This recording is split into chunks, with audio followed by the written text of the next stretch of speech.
আজিৰ এই বিশেষ আৰু মংগলময় দিনটোত আমাৰ মাজত উপস্থিত থকা অসমৰ পৰম শ্ৰদ্ধাৰ আৰু আমাৰ সকলোৰে আপোন মাননীয় মুখ্যমন্ত্ৰী সৰ্বানন্দ সোণোৱাল ডাঙৰীয়া, শিক্ষা বিভাগৰ মোৰ সতীৰ্থ মন্ত্ৰী, জলসিঞ্চন বিভাগৰ স্বতন্ত্ৰ ৰাজ্যিক মন্ত্ৰী ভৱেশ কলিতা ডাঙৰীয়া, শিক্ষা বিভাগৰ প্ৰধান সচিব কল্যাণ চক্ৰৱৰ্তী ডাঙৰীয়া, আয়ুক্ত সচিব প্ৰীতম শইকীয়া ডাঙৰীয়া, সচিব মজুমদাৰ ডাঙৰীয়া, সেবাৰ অধ্যক্ষ ৰমেশ চান্দ জৈন ডাঙৰীয়া, উচ্চ শিক্ষা বিভাগৰ সঞ্চালিকা গীতুমণি ফুকন ডাঙৰীয়ানী, মাধ্যমিক শিক্ষা বিভাগৰ সঞ্চালিকাৰ দায়িত্বত থকা মমতা হোজাই ডাঙৰীয়ানী, আমাৰ মাজত উপস্থিত থকা প্ৰাথমিক শিক্ষা বিভাগৰ সঞ্চালিকা বিজয়া চৌধুৰী ডাঙৰীয়ানী, আমাৰ মাজত উপস্থিত সৰ্বশিক্ষা অভিযানৰ ইডিকে আৰম্ভ কৰি শিক্ষা বিভাগৰ বিষয়া কৰ্মচাৰীসকল, আজি অসমৰ বিভিন্ন স্থানৰ পৰা এই আনন্দৰ মুহূৰ্তত ভাগ ল'বলৈ অহা পৰম শ্ৰদ্ধাৰ শিক্ষাগুৰুসকল, তেখেতসকলৰ গৌৰৱী পিতৃ মাতৃ আৰু পৰিয়ালসকল, আৰু আজি দূৰদৰ্শনেই হওক, সামাজিক মাধ্যমেই হওক, সকলো মাধ্যমৰ যোগেৰে এই অনুষ্ঠান উপভোগ কৰি থকা শ্ৰদ্ধাৰ অসমবাসী ৰাইজ, আজিৰ দিনটো আমাৰ সকলোৰে বাবে এটা গৌৰৱৰ দিন, এটা আনন্দৰ দিন আৰু এটা প্ৰাপ্তিৰ দিন। ইয়াত আমি দুই ধৰণৰ শিক্ষক আজি আমি ইয়াত উপস্থিত আছোঁ। এছাম শিক্ষকে বহু দিন শিক্ষকতা কৰাৰ পিছত আৰু বহুদিন ত্যাগ আৰু বিভিন্ন ধৰণে উৎকণ্ঠাৰ জীৱন কটোৱাৰ পিছত আজি চৰকাৰী স্বীকৃতি বা চৰকাৰী বা ৰাইজৰ আনুষ্ঠানিক মৰ্যাদা লাভ কৰিবলৈ সক্ষম হোৱা 16,484 গৰাকী শিক্ষক আৰু আমাৰ মাজত আন এছাম যুৱক যুৱতী উপস্থিত আছে, যিসকলে হয়তো মাত্ৰ এটা বছৰ আগত, দুটা বছৰ আগত বা বহুতে হয়তো এতিয়াও অধ্যয়ন কৰিয়ে আছে।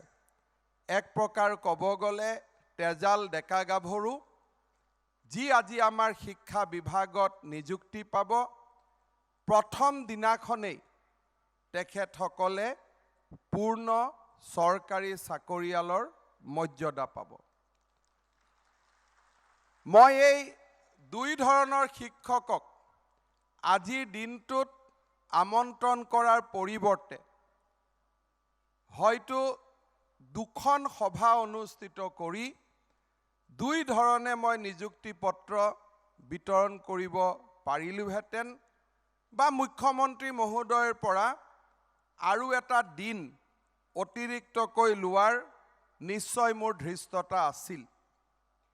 কিন্তু তাকে নকৰি দুই ধৰণৰ শিক্ষক সমাজক মই আজি একত্ৰিত কৰাৰ আঁৰত মোৰ এক বিশেষ উদ্দেশ্য লুকাই আছিল। আমাৰ শিক্ষা বিভাগ কি ধৰণে আছিল? শিক্ষা বিভাগত এটা সময় আছিল যে ৰাইজে বিদ্যালয় প্ৰতিষ্ঠা কৰিছিল, এটা সময় আছিল প্ৰয়োজনৰ বাবে, চৰকাৰৰ ইনএকশ্যনৰ বাবে, অৰ্থাৎ চৰকাৰৰ দায়িত্ব চৰকাৰে পালন নকৰা বাবে শিক্ষাৰ পোহৰেৰে আলোকিত কৰাৰ উদ্দেশ্যে ৰাইজে বিদ্যালয়সমূহ প্ৰতিষ্ঠা কৰিছিল।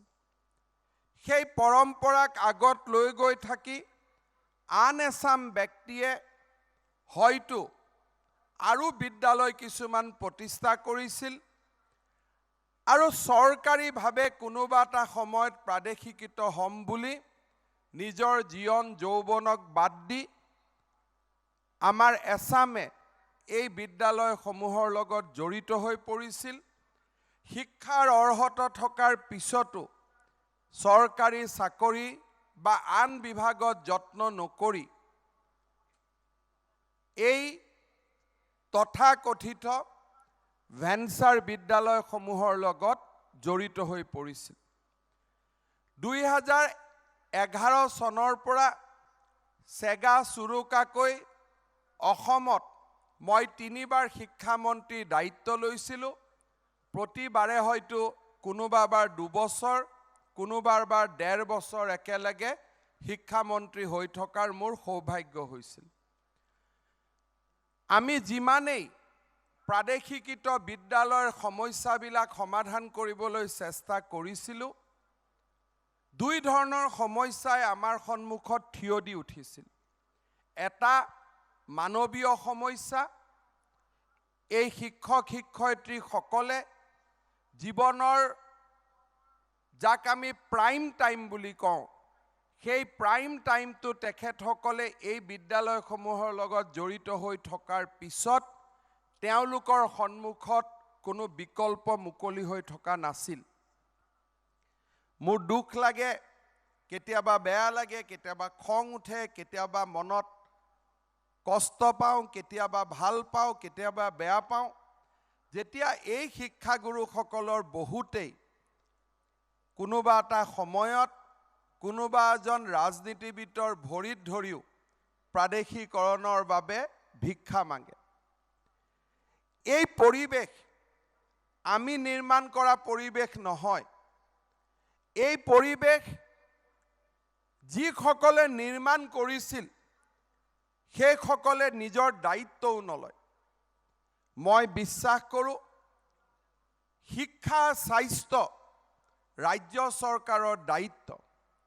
শিক্ষা আৰু স্বাস্থ্যৰ বিকাশ, শিক্ষা আৰু স্বাস্থ্যক জনসাধাৰণৰ দুৱাৰ মুখলৈ লৈ যোৱাৰ প্ৰাইমেৰী ৰেছপন্সিবিলিটি, মৌলিক দায়িত্ব এখন চৰকাৰৰ ওপৰত ন্যস্ত হৈ থাকে। স্বাধীনতাৰ পিছতেই অসমত বিদ্যালয় মহাবিদ্যালয় স্থাপন কৰাৰ দায়িত্ব চৰকাৰে ল'ব লাগিছিল।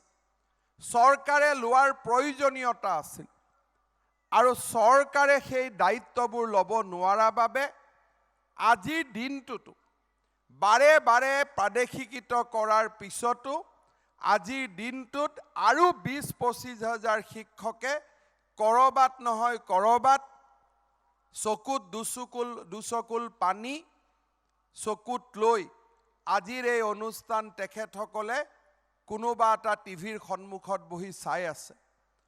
তেওঁলোকে আশা কৰি আছে যে শিক্ষামন্ত্ৰীয়ে ক'বাত আমাৰ বিষয়ে দুআষাৰ কয় নেকি।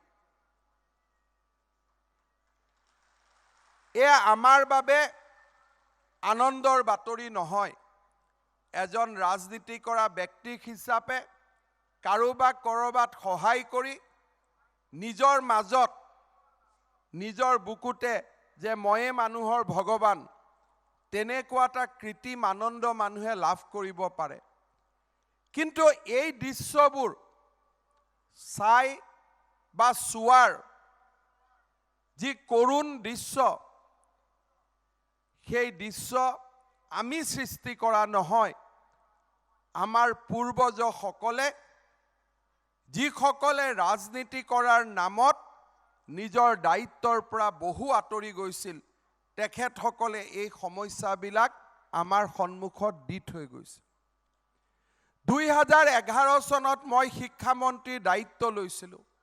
মই সংকল্প লৈছিলোঁ যে অসমত শিক্ষা আৰু শিক্ষক নিযুক্তিত গুণগত পৰিৱৰ্তন হ'ব লাগে, চৰকাৰে নিজৰ দায়িত্ব পালন কৰিব লাগে। বিদ্যালয় চৰকাৰে পাতিব, মহাবিদ্যালয় চৰকাৰে পাতিব, বিশ্ববিদ্যালয় চৰকাৰে পাতিব আৰু প্ৰথম দিনটোৰ পৰাই শিক্ষকসকলে নিজৰ মৰ্যাদা পাব। দৰমহাৰ কাৰণে কোনো ৰাজনীতি কৰা ব্যক্তিৰ ভৰি চুব নালাগিব।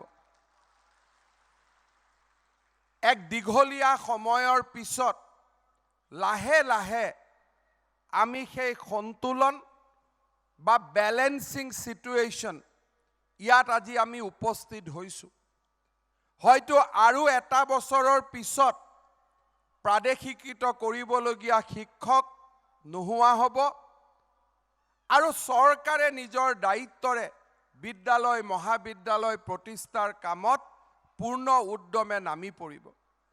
মই অসমৰ ৰাইজক, বিশেষকৈ মই কম উৎসাহী ৰাইজক, যিসকলে এই বিদ্যালয়বোৰ প্ৰতিষ্ঠা কৰে, তেখেতসকলক এই মঞ্চৰ পৰাই মই অত্যন্ত বিনম্ৰতাৰে সৈতে অনুৰোধ কৰিম যে আপোনালোকে আৰু কলেজ নুখুলিব, আপোনালোকে স্কুল নুখুলিব।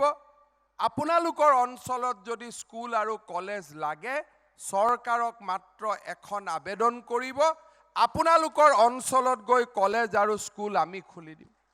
মানুহক আৰু জীৱনটোৰ বাবে, মানুহৰ জীৱনক লৈ, মানুহৰ যৌৱনৰ মৌলিক সময়খিনিক অপব্যয় হ'বলৈ দিয়া উচিত নহয়। মই গৌৰৱ নকৰোঁ, কিন্তু 2011 চনৰ পৰা মই 3 বাৰ চেগা চুৰুকাকৈ শিক্ষামন্ত্ৰীৰ দায়িত্ব লৈছিলোঁ। কিন্তু মোৰ কাৰ্যকাল কেইটাক বাদ দি এই সময়ছোৱাত যিমান কেইজন শিক্ষামন্ত্ৰী আহিলে, শিক্ষা বিভাগৰ বিষয়া কৰ্মচাৰী আহিলে, কোনেও এখন বিদ্যালয়ো প্ৰাদেশিকৃত কৰিব নোৱাৰিলে 10 বছৰ। কিয় নোৱাৰিলে? কাৰণ ইয়াৰ বাবে অযুত প্ৰচেষ্টা লাগে। আমাৰ মাজত যেতিয়া নিযুক্তিৰ কথা আহে, যিসকলে উপযুক্ত নহয় তেওঁলোকৰ নাম কৰবাৰ পৰা কৰবাত আহিব, তেওঁলোকৰ নাম বাদ দি পাবলগীয়া শিক্ষকখিনিৰ হাতত যেতিয়া নিযুক্তি পত্ৰ উঠাই দিয়াৰ প্ৰয়াস আৰু প্ৰচেষ্টা চলে, তাত এটা পলিটিকেল কষ্ট থাকে। মানুহে বেয়া পায়, মানুহে সমালোচনা কৰে। টকাৰ অভাৱ নহয়, কিন্তু দৃঢ় সিদ্ধান্ত লোৱাৰ প্ৰয়োজনীয়তা থাকে আৰু সেই প্ৰয়োজনীয়তাখিনিক স্বীকাৰ কৰিবৰ বাবে কৰবাত নহয় কৰবাত ৰাজনীতি কৰা ব্যক্তিসকলে তাক বিশ্বাস নকৰে। আমি স্থিতা অৱস্থাক বিশ্বাস কৰোঁ। ঠিক আছে, যেনেকৈ চলিছিল আৰু এটা বছৰ মই পাৰ কৰাই দিওঁ। কিন্তু মুখ্যমন্ত্ৰী সোণোৱাল ডাঙৰীয়াৰ নেতৃত্বত আজি আমি সেই স্থিতাৱস্থাৰ পৰিৱৰ্তে আমি এই সমাজখনক ন্যায় দিয়াৰ বাবে প্ৰচেষ্টা কৰিছোঁ। মই ভাবোঁ প্ৰাদেশিকৰণৰ এই অনুষ্ঠানবিলাক সোনকালে শেষ হৈ যাওক। শিক্ষা বিভাগত নতুন দিনৰ সৃষ্টি হওক। আজি এই মঞ্চৰ পৰাই মই পুনৰ এবাৰ 2006 চনৰ পিছত যিসকলে বিদ্যালয় মহাবিদ্যালয় প্ৰতিষ্ঠা কৰিছে, তেখেতসকলক মই বিনম্ৰতাৰে সৈতে আহ্বান জনাম যে আপোনালোকৰ বিদ্যালয় মহাবিদ্যালয়বোৰ আপোনালোকে ব্যক্তিগত খণ্ডত ৰাখি দিয়ক। চৰকাৰৰ দুৱাৰ দলিত প্ৰাদেশিকৰণৰ বাবে আৰু আহিব নালাগে, কাৰণ এই ব্যৱস্থাক কৰবাত নহয় কৰবাত আমি অন্ত পেলাব খুজিছোঁ। মই জানো আজি প্ৰাদেশিকৃত কৰাৰ পিছতো আমাৰ সন্মুখত কেইবাটাও সমস্যা আছে। ভকেশ্যনেল টিচাৰৰ সমস্যা আছে, 104খন উচ্চতৰ মাধ্যমিক বিদ্যালয়ৰ সমস্যা আছে, ডাইচ কোডত নাম নথকা কিছু শিক্ষকৰ সমস্যা আছে। এষ্টাব্লিছমেণ্ট ঠিক থকাৰ পিছতো ইছ্যু ডেটক লৈ কিছু শিক্ষকৰ সমস্যা আছে। আপোনালোকে আমাক সময় দিয়ক। মই নিশ্চিতভাৱে আপোনালোকক প্ৰতিশ্ৰুতি দিছোঁ যে প্ৰতিজন যোগ্য শিক্ষকক প্ৰাদেশিকৃত কৰাৰ দায়িত্ব আমি নিষ্ঠাৰে সৈতে পালন কৰিম। অহা 10-15 দিনৰ ভিতৰত আমি চেষ্টা কৰিম নিৰ্বাচনী আয়োগে যদি দিন ঘোষণা নকৰে আৰু অন্তত ৫,০০০ শিক্ষকক আমি প্ৰাদেশিকৰণৰ বাবে আগুৱাই লৈ যোৱাৰ। কিন্তু মোৰ বিনম্ৰতাৰে মই বাৰে বাৰে অনুৰোধ কৰিম আৰু যাতে আমি জাতিটোক সমস্যা দি থৈ নাযাওঁ, আৰু যাতে আমি বিদ্যালয় নুখোলো, চৰকাৰে দায়িত্ব ল'ব ১ কিলোমিটাৰত এখন প্ৰাথমিক বিদ্যালয়, ৫ কিলোমিটাৰত এখন হাইস্কুল, ৩ কিলোমিটাৰত এখন এমই স্কুল আৰু প্ৰত্যেকটো ডেভেলপমেণ্ট ব্লকত একোখনকৈ চৰকাৰী কলেজ আৰু প্ৰত্যেকখন জিলাত একোখনকৈ ইউনিভাৰ্চিটি। আমি একো কৰিব নালাগে, কাৰণ অসমৰ নৱপ্ৰজন্মক জ্ঞান আৰু প্ৰজ্ঞাৰে আলোকিত কৰাৰ দায়িত্ব চৰকাৰৰ। চৰকাৰক মানুহে ভোট দিয়ে এই কাৰণে যে আইন শৃংখলা ঠিকে থাকক, বিপদৰ সময়ত ডক্টৰ আহক, পঢ়াবলৈ শিক্ষক দিয়ক। এয়া চৰকাৰৰ দায়িত্ব, চৰকাৰৰ মৌলিক দায়িত্ব। এই দায়িত্ব পালন কৰিবলৈ আপোনালোকে আমাক সুযোগ দিয়ক। মই হলো, মোৰ পিছত যিসকলে ৰাজনীতি কৰিব আহিব তেওঁলোকক সুযোগ দিয়ক, যাতে তেওঁলোকে তেওঁলোকৰ দায়িত্ব পালন কৰিব পাৰে। আজি আমি টেট পাছ কৰি উত্তীৰ্ণ হোৱা ১৩,২১৭ গৰাকী প্ৰাৰ্থীকো আমি ইয়াত নিযুক্তি পত্ৰ ল'বলৈ নিমন্ত্ৰণ জনাইছোঁ। মই তেওঁলোকক অনুৰোধ কৰিম, চাৰিওফালে থকা আপোনালোকতকৈ বয়সত বহুত ডাঙৰ শিক্ষকসকলৰ ফালে এবাৰ চকুকেইটা ঘূৰাই চাওক। অসমত শিক্ষক হোৱা কিমান কষ্ট আছিল, আৰু শিক্ষক হৈ প্ৰাদেশিকিত হোৱা আৰু প্ৰাদেশিকিত হৈ দৰমহা লোৱা, মই ভাবোঁ এভাৰেষ্টৰ শৃংগত উঠাতকৈ কম কষ্ট নাছিল। কিন্তু তাৰ পৰিৱৰ্তে আজি আমাৰ টেট উত্তীৰ্ণ কৰা শিক্ষকসকলে এটা নতুন জীৱন পাব। প্ৰথম দিনাৰ পৰাই দৰমহা, নিযুক্তিৰ নামত কোনেও ক'ব নোৱাৰে ইয়াত থিয় হৈ কোনোবাই এটকা, কোনোবাই ৫ পইচা হাতত লৈছে বুলি। কেতিয়াবা কেতিয়াবা প্ৰতিদিনে লিখে বহুত কিবা কিবি খেলি মেলি হৈ গৈছে, সেয়া তেওঁলোকৰ মোৰ প্ৰতি থকা মৰম আৰু চেনেহ, তাৰ বাদে একো নহয়। মোক বহুত ভাল পায়, সেইকাৰণে মাজে মাজে লিখে। কিন্তু কোনোবা টেট শিক্ষকে ক'ব পাৰিব নেকি ক'ৰবাত খেলি মেলি হৈছে নেকি? নাই হোৱা যদি এটা হাত চাপৰি বজাই দিয়ক। মই ভাবোঁ এই হাত চাপৰিটোৱে যিসকলৰ মনত সন্দেহৰ সৃষ্টি কৰে তেওঁলোকক এটা বাৰ্তা দিব যে শিক্ষা বিভাগ পৰিৱৰ্তন হৈছে। আজি এজন শিক্ষকৰো নিযুক্তিত এটা এটাকৈ আমি কম্পিউটাৰত এবাৰ এবাৰকৈ সুযোগ দিছোঁ। কিমান নিশা আমাৰ সঞ্চালিকাসকলে, ৩গৰাকী মহিলা, আমাৰ আজি ৩গৰাকী ডাইৰেক্টৰ, গোটেই ৩গৰাকী মহিলা ডাইৰেক্টৰ, ৰাতি ১২টা ১টা বজালৈকে ২টা বজালৈকে কম্পিউটাৰত কাম কৰি কৰি কৰি কৰি এটা নিৰ্মল নিকা শিক্ষক নিযুক্তিৰ প্ৰক্ৰিয়া আপোনালোকৰ ওচৰত তুলি দিছে। আজিও থাকিব। কোনোবাই ক'ব যে মোৰ নামটো হাইস্কুলৰ ৰিজাল্টটো আগতে দিব লাগিছিল নেকি, LPৰ পিছত দিব লাগিছিল নেকি, তেতিয়া আৰু চিট পালোহেঁতেন। আমাৰ জীৱনত বহুত আদৰ্শগত কথা থাকিব, কিন্তু চৰকাৰী ফাইলত আদৰ্শ স্থান নাপায়। চৰকাৰী ফাইল মানে ৩টা সুকীয়া বিভাগ, ৩টা বিভাগে ৩খন তালিকা প্ৰকাশ কৰিব। কোনোবাই ক'ব এখনক এজন ডিষ্ট্ৰিক্টত দিব লাগিছিল। যৌৱন আৰু ডেকা কালত বহুত এনেকুৱা ধুনীয়া ধুনীয়া চিন্তা মূৰলৈ আহে, কিন্তু বহুত চিন্তাৰ প্ৰতিফলন আমি চৰকাৰী নিয়মত কৰিব নোৱাৰোঁ। বহুতে কয় ছাৰ ৰিজাৰ্ভেশ্যনে লৈ গ'ল, লৈ যাব, কাৰণ তাক সংবিধানত লিখা আছে, তাক কোনেও পৰিৱৰ্তন কৰিব নোৱাৰে। প্ৰথম কথাটো হ'ল, যিসকলে আজি নিযুক্তি পত্ৰ পাইছে তেওঁলোকক মই মাত্ৰ অনুৰোধ কৰিম যে ত্যাগ কষ্ট ২০-২৫ বছৰৰ সাধনা নহ'লে অসমত শিক্ষক হোৱাৰ কাৰো সৌভাগ্য হোৱা নাছিল। আজি আপোনালোক পৰম সৌভাগ্যৰ অধিকাৰী। এই সৌভাগ্য এতিয়া আমি কাক দিম? নিজৰ বাবে, পিতৃ মাতৃৰ বাবে, নে কাৰোবাক আমি দিব লাগিব? অলপ আগতে আমি বেদৰ মন্ত্ৰ শুনিছিলোঁ। আমি যেতিয়া যাগ যজ্ঞ কৰোঁ, সমস্ত যাগ যজ্ঞ পূজাৰীজনে কৰে। উপবাস কষ্ট গোটেই পূজাৰীজনে কৰে।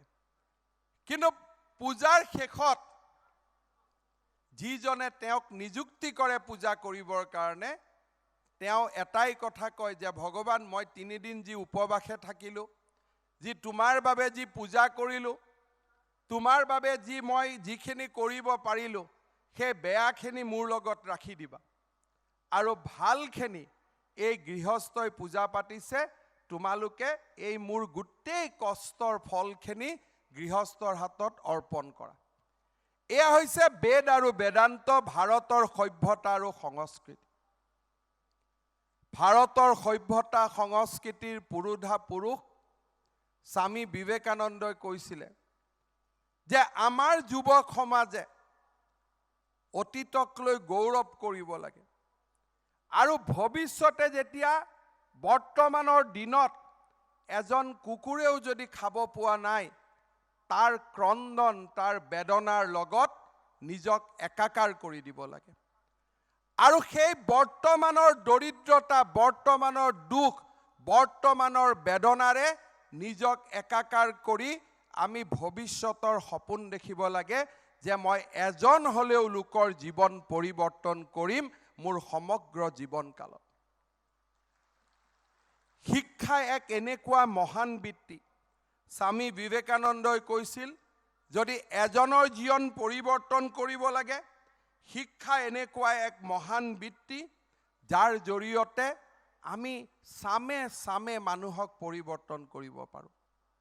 প্ৰতি বছৰে আমি বহুজন ছাত্ৰ ছাত্ৰীৰ জীৱনলৈ, তেওঁলোকৰ পৰিয়াললৈ আৰু সমাজখনলৈ আনন্দ কঢ়িয়াই আনিব পাৰোঁ। আমি তেখেতসকলৰ জীৱনলৈ পৰিৱৰ্তন আনিব পাৰোঁ। যিটো সময়লৈকে টেট শিক্ষকসকলে ভাবিব যে এই নিকা নিযুক্তি মোৰ বাবে, মোৰ দেউতা মাৰ বাবে, উদ্দেশ্য সফল নহ'ব।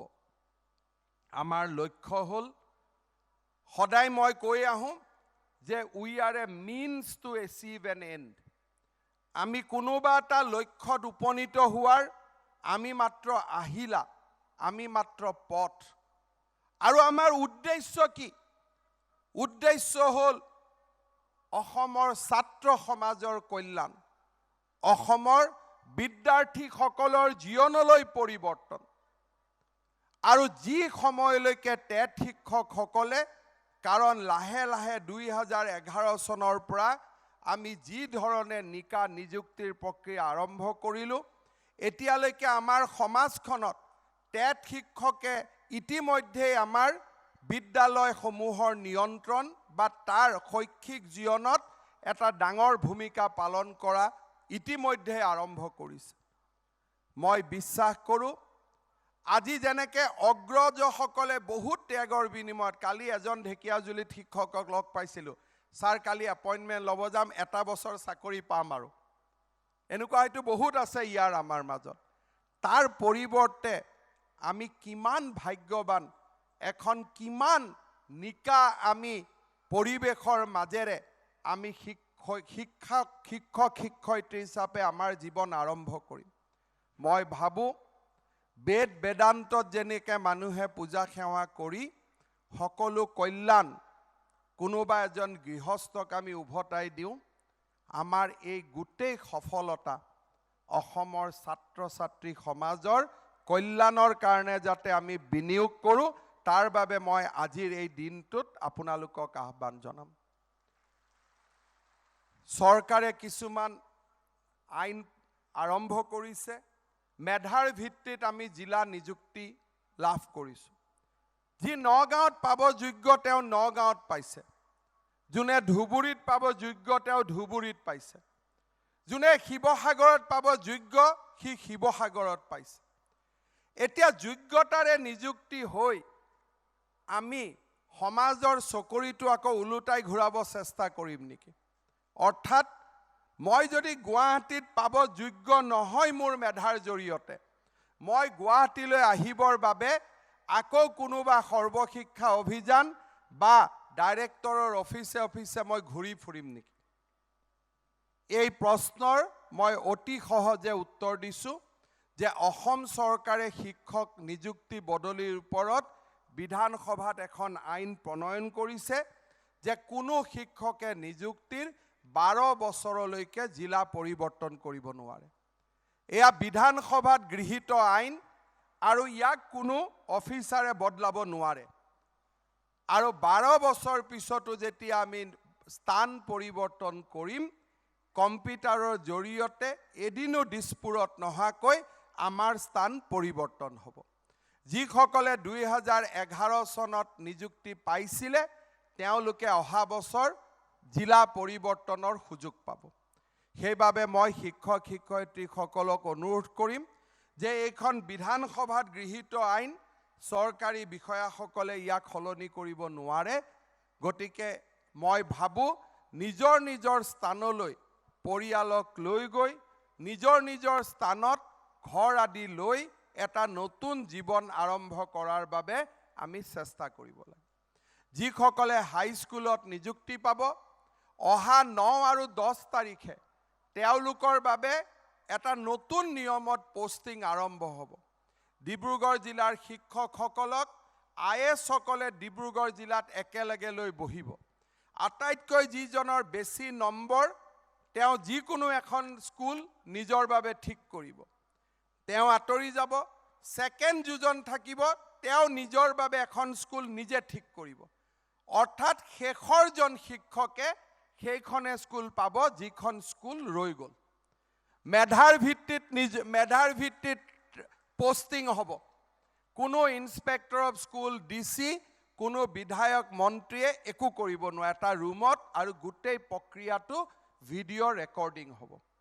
মই শিক্ষক শিক্ষয়িত্ৰীসকলক অনুৰোধ কৰিম যে আপোনালোকে আমাক সহযোগিতা কৰক যাতে আমি অকল নিযুক্তিত নহয়, পোষ্টিঙতো যাতে আমি নিকা ব্যৱস্থা আমি ৰূপায়ণ কৰিব পাৰোঁ। অকণমান উদ্দেশ্যৰ পৰা ফালৰি কাটি আহি দুআষাৰ কথা সংযোজন কৰিব খুজিছোঁ। 5টা বছৰ আগত আমি অসমত এটা নতুন পৰিৱৰ্তনৰ প্ৰতিশ্ৰুতিৰে মুখ্যমন্ত্ৰী ডাঙৰীয়াৰ নেতৃত্বত এখন জনসাধাৰণৰ মৰ্ম বেদনা অনুভৱ কৰা চৰকাৰ স্থাপনৰ আমি প্ৰচেষ্টা কৰিছিলোঁ। মই আগতে কৈছোঁ, শিক্ষা বিভাগৰ দায়িত্বত মই আছিলোঁ, মাজত আঁতৰি গ'লোঁ, আকৌ দায়িত্বত আহিলোঁ। কিন্তু এই সময়ছোৱাৰ ভিতৰত আপোনালোকে জানি ভাল পাব যে আমি ৭১,৭৬৫ গৰাকী ব্যক্তিৰ জীৱনলৈ আমি হাঁহি আনিবলৈ সক্ষম হৈছোঁ। 2016 চনত চৰকাৰে দায়িত্ব লৈয়ে 12,043 জন টেট শিক্ষকক আমি নিযুক্তি দিছিলোঁ।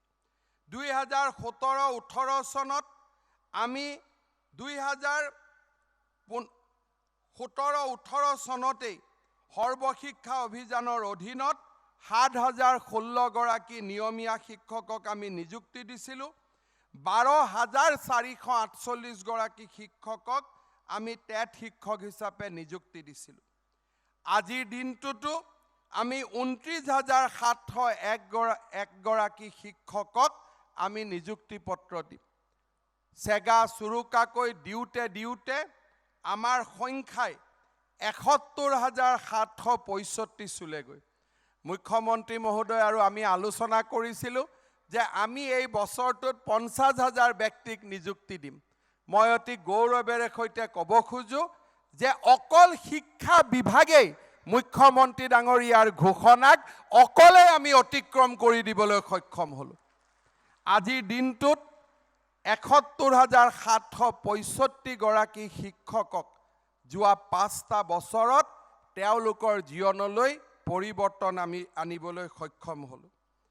আৰু অকণমান উদ্দেশ্যৰ পৰা ফালৰি গৈ সৰুকৈ নিজৰ কথা এটা ক'ব খুজিছোঁ যে মই শিক্ষামন্ত্ৰীৰ দায়িত্ব চেগা চুৰুকাকৈ যে 3বাৰ ল'লোঁ, সেই সময়ছোৱাত 1 1,91,000 শিক্ষকক মোৰ শিক্ষামন্ত্ৰীৰ কালত মোৰ চহীত মই নিযুক্তি দিবলৈ সক্ষম হৈছোঁ। 1,91,000 জীৱনলৈ পৰিৱৰ্তন আৰু আজিৰ দিনটোতেই 29,701 গৰাকী শিক্ষকৰ জীৱনলৈ পৰিৱৰ্তন। আৰু যেতিয়া আমি শিক্ষকৰ জীৱনলৈ পৰিৱৰ্তন কৰিম বুলি কৈছিলোঁ, এই সময়ছোৱাতে আমি এটা এটাকৈ শিক্ষকসকলৰ সমস্যাবিলাকো আমি সমাধান কৰিছিলোঁ। আমাৰ মাজত হাইস্কুলত কণ্ট্ৰেকচুৱেলত কাম কৰি থকা 5,243 গৰাকী শিক্ষকক এই সময়ছোৱাৰ মাজতে আমি ৰেগুলাৰ পে স্কেল দিবলৈ সক্ষম হৈছিলোঁ। এই সময়ছোৱাৰ ভিতৰতে আমি ৰাজ্যখনৰ সৰ্বশিক্ষা অভিযানত কাম কৰি থকা প্ৰত্যেকগৰাকী টেট শিক্ষকক আমি ৰেগুলাৰ শিক্ষকৰ মৰ্যাদা প্ৰদান কৰিবলৈ সক্ষম হৈছিলোঁ। ষ্টেট পুলত কাম কৰি থকা প্ৰায় 12,488 গৰাকী শিক্ষকক আমি ৰেগুলাৰ পে স্কেল দিবলৈ আমি সক্ষম হৈছিলোঁ। আনকি কৰবাত গ্ৰেড পে আদিৰো যি সমস্যা আছিল তাকো আমি সমাধান কৰিছিলোঁ। অনিয়মীয়া ভিত্তিত নিযুক্তি পোৱা প্ৰায় 4,000 শিক্ষকৰো সমস্যা কেইটামান দিন আগতে আমি সকলোৰে বাবে স্বীকৃতিপ্ৰাপ্ত হোৱাকৈ আমি সমাধান কৰিবলৈ সফল হৈছিলোঁ। শিক্ষকসকলৰ লগতে ছাত্ৰ ছাত্ৰীৰ কল্যাণৰ বাবে আমি কেইবাটাও কাম হাতত ল'বলৈ যোৱা 5টা বছৰত সফল হৈছিলোঁ। আপোনালোকে চিন্তা কৰক, একোজন কলেজত একোজন ছাত্ৰ ছাত্ৰীয়ে নাম ভৰ্তি কৰোঁতে 12,000 টকাকৈ এডমিশ্যন ফিজ দিব লাগিছিল। প্ৰতি বছৰে 2 লাখ আৰু এই বছৰ আমি 4 লাখ শিক্ষক শিক্ষয়িত্ৰীক আমি বিনামূলীয়াকৈ কলেজত নাম ভৰ্তি কৰিবলৈ আমি সুযোগ দিব পাৰিছিলোঁ। অৰ্থাৎ আজিৰ দিনটোত আমি 12 লাখ ছাত্ৰ ছাত্ৰীৰ জীৱনলৈ আমি পৰিৱৰ্তন কঢ়িয়াই আনিবলৈ সক্ষম হৈছিলোঁ। উচ্চ শিক্ষাক ছাত্ৰ ছাত্ৰীৰ দুৱাৰ দলিলৈ আমি লৈ যাব পাৰিছিলোঁ। বিনামূলীয়া পাঠ্যপুথিৰে আমি 63 লাখ ছাত্ৰ ছাত্ৰীৰ জীৱন, আগত ক্লাছ 8লৈকে বিনামূলীয়া পাঠ্যপুথি আছিল, 9, 10, 11, 12, 63 লাখ ছাত্ৰ ছাত্ৰীৰ জীৱনক আমি স্পৰ্শ কৰিছিলোঁ। আৰু যোৱা 3 দিন আগত অসমৰ 3.5 লাখ গ্ৰেজুৱেট ষ্টুডেণ্টক প্ৰত্যেকজনৰ বেংক একাউণ্টলৈ কিতাপ কিনিবলৈ আমি 1,500 টকাকৈ আমি পঠাই দিছিলোঁ, যাতে গ্ৰেজুৱেট পৰ্যায়তো তেওঁলোকে পাঠ্যপুথিৰ বাবে পিতৃ মাতৃৰ হাত পাতিব নালাগে। স্কুটি, কম্পিউটাৰ, আনন্দৰাম বৰুৱা বঁটা, ডক্টৰ বাণীকান্ত কাকতি বঁটা, ভাষা গৌৰৱ আঁচনি আমি যোৱা 5টা বছৰত অসমৰ শৈক্ষিক জীৱনলৈ যুগান্তকাৰী পৰিৱৰ্তন কঢ়িয়াই আনিবলৈ সক্ষম হৈছিলোঁ। সাক্ষৰতাৰ হাৰত আমি ভাৰতৰ 2য় নম্বৰত আৰু শিক্ষাক দৰিদ্ৰ ছাত্ৰ ছাত্ৰীৰ দুৱাৰ দলিলৈ লৈ যোৱাত ভাৰতৰ ভিতৰত আমি 2য় স্থান লাভ কৰিবলৈ আমি সক্ষম হৈছোঁ। চাওঁতে অসমত চৰকাৰী কলেজ এই বছৰে আমি 6খন নতুনকৈ চৰকাৰী কলেজ আৰম্ভ কৰিছোঁ, পাঠদান আৰম্ভ হৈছে। 16খন কলেজত বিজ্ঞান শাখা প্ৰৱৰ্তন কৰিছোঁ। কেইবাখনো বিশ্ববিদ্যালয়, মাধৱদেৱ বিশ্ববিদ্যালয়, ৰবীন্দ্ৰনাথ ঠাকুৰ বিশ্ববিদ্যালয়, ভট্টদেৱ বিশ্ববিদ্যালয়, মাজুলীত সাংস্কৃতিক বিশ্ববিদ্যালয়, চাবুৱাত ক্ৰীড়া বিশ্ববিদ্যালয়, গুৱাহাটীত স্বাস্থ্য বিজ্ঞান বিশ্ববিদ্যালয়, এটাকৈ আমি আমাৰ শৈক্ষিক জীৱনৰ অৰুণোদয় যাত্ৰা আমি আৰম্ভ কৰিব পাৰিছিলোঁ। যোৱা 5টা বছৰ আছিল অসমৰ শৈক্ষিক জীৱনৰ ৰূপান্তৰৰ যাত্ৰা, বৈপ্লৱিক পৰিৱৰ্তনৰ যাত্ৰা। সৌভাগ্য হৈছিল অসমৰ এই বিকাশ আৰু পৰিৱৰ্তনৰ অনিৰুদ্ধ যাত্ৰাৰ সাক্ষী হৈ থকাৰ। মই গৌৰৱ অনুভৱ কৰোঁ যে পৰমাত্মাই দিয়া প্ৰত্যেকটো দিন, প্ৰত্যেকটো মিনিট আৰু প্ৰত্যেকটো পল অসমৰ জনজীৱনৰ কল্যাণৰ বাবে যোৱা 5টা বছৰ আমি সমৰ্পণ কৰি দিছিলোঁ আৰু তাৰ আজি স্ফীত ফল আমি অসমৰ গাঁৱে গাঁৱে চহৰে নগৰে স্পষ্টভাৱে আমি দেখা পাইছোঁ। ধুবুৰীৰ পৰা তিনিচুকীয়ালৈ, লখিমপুৰৰ পৰা গোৱালপাৰালৈ বিয়পি থকা অভিযান্ত্ৰিক মহাবিদ্যালয়, চিকিৎসা মহাবিদ্যালয়ে আজি অসমৰ বিজয় ধ্বজা ভাৰতৰ বুকুত গৌৰৱেৰে উৰুৱাবলৈ সক্ষম হৈছে। এই জননী জন্মভূমিৰ সেৱাই আমাৰ সৰ্বোচ্চ সেৱা। নলিনীবালা দেৱীয়ে কৈছিল, তোমাৰ ধূলি বালি, তোমাৰ আকাশ বায়ু, আই মোৰ সৰগৰ বাস, তুমি মোৰ মৰতৰ পুণ্য মুকুটিৰ ভূমি, তুমি মোৰ তীৰ্থৰ প্ৰবাহ। তোমাৰ ধূলি বালি, তোমাৰ আকাশ বায়ু, আই মোৰ সৰগৰ বাস, তুমি মোৰ মৰতৰ পুণ্য মুকুটিৰ ভূমি, তুমি মোৰ তীৰ্থৰ প্ৰবাহ। আজি সেই মন্ত্ৰৰে দীক্ষিত হৈ আমি যোৱা 5টা বছৰত ৰাইজক সেৱা কৰাৰ প্ৰচেষ্টা কৰিছিলোঁ। এই অসম মাতৃ, মোৰ জননী জন্মভূমি, বিশ্বৰ বুকুত সৰ্বশ্ৰেষ্ঠ হওক, ভাৰতৰ বুকুত ই গৌৰৱেৰে উজ্বলি থাকক, সেই মন্ত্ৰৰে দীক্ষিত হৈ আমি ৰাইজৰ সেৱা কৰাৰ বাবে প্ৰচেষ্টা কৰিছিলোঁ। মই ভাবোঁ অসমৰ ৰাইজৰ ওচৰত আমি যোৱা 5টা বছৰে যি বিনম্ৰতাৰে সৈতে সেৱা আগবঢ়ালোঁ, কৰবাত যদি কাৰোবাৰ জীৱনলৈ হাঁহি কঢ়িয়াই আনিলে, সিয়ে আমাৰ আটাইতকৈ আশীৰ্বাদ, জীৱনৰ আটাইতকৈ ডাঙৰ আশীৰ্বাদ হৈ ৰৈ যাব। পুনৰ এবাৰ মই আপোনালোকক আজি এই আনন্দৰ দিনটোত অভিনন্দন জনাইছোঁ। যিসকল প্ৰাদেশিকৃত বিদ্যালয়, যাক আজি আমি প্ৰাদেশিকৃত কৰিম, বহুতে দুখ কৰিব যে এবছৰ চাকৰি কৰিম, 1.5 বছৰ চাকৰি কৰিম, অৱসৰৰ সময়ত আমাৰ হাতত একো নাথাকিব। এই ফাংচনৰ প্ৰতি লক্ষ্য ৰাখি, এই অনুষ্ঠানৰ প্ৰতি লক্ষ্য ৰাখি যোৱা 7 দিন আগতে অসমৰ বিত্ত বিভাগে এখন ঐতিহাসিক জাননী জাৰি কৰিছে, যাৰ ফলত আপোনালোকে আজি গৈ NPS-ত নাম অন্তৰ্ভুক্ত কৰাৰ লগে লগে ৰিটায়াৰমেণ্টৰ দিনা 10 লাখ টকা আপোনালোকৰ হাতত গ্ৰেচুইটি হিচাপে আপোনালোকে পাবলৈ সক্ষম হ'ব। কম সময়ত মানুহৰ জীৱনত বহুত ডাঙৰ সময় নাথাকে, প্ৰতি জীৱনৰ প্ৰতি ব্যক্তিৰ জীৱন আমি পৰিৱৰ্তন কৰিব নোৱাৰোঁ। সেই অধিকাৰ অকল পৰমাত্মাৰ আছে, সেই অধিকাৰ অকল নেদেখা জনৰ আছে।